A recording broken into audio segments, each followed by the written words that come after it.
Magandang umaga po sa inyong lahat. Isang magandang araw ng December 16, unang simbang gabi ng kapwa ko mga Katoliko. Ayan, magandang umaga po.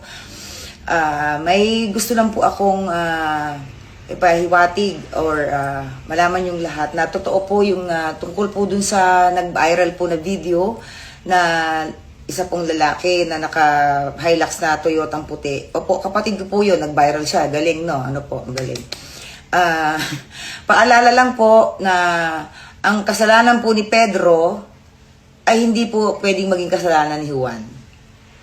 Maaaring pong isa kami na apelido, pero hindi naman po kami pareho lagi ng pag-iisip at ng mga gawain araw-araw. Ako po yung humihingi ng dispensa doon po sa kanyang nakaalitan at lalong-lalo na po doon sa anak na babae. Pasensya ka na, iha, dadalawin kita, ha, wait lang, ha, pupunta ang tita po ako dyan, pasensya ka na. Hindi po ako natutuwa at hindi ko po dapat kampihan yung nangyari po doon sa kapatid ko.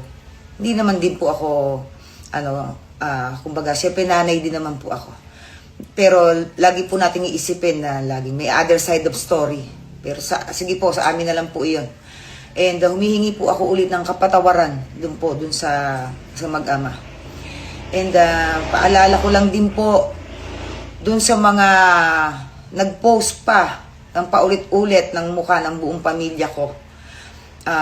May tinatawag po tayong cyberbullying and cyber libel. No po, may mga and gusto ko muna pasalamatan pala yung mayor namin, Mayor Junjun Inares. Maraming salamat po sa pag-ayos ng problema. And pasensya na rin po kayo. Humingi po din po ng paumanhin po sa aming mayor.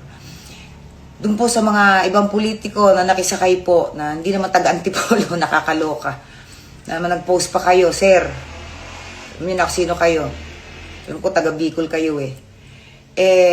Ingat po kayo kasi mambabatas pa naman kayo. So alam po ninyo dapat po yung tinatawag dating cyberbullying, sir. Okay? Pinost po ninyo yung mukha ng buong pamilya ko. Kapatid, isa lang po ang may kasalanan, pero buong mukha na. Yung asam po, yung privacy, yung protection po ng pamilya ko.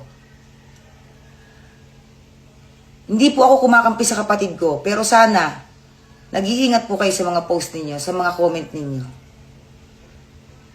Again, dun po sa nakaalitan, pasensya na po kayo sa ginawa ng kapatid ko. Maraming salamat po.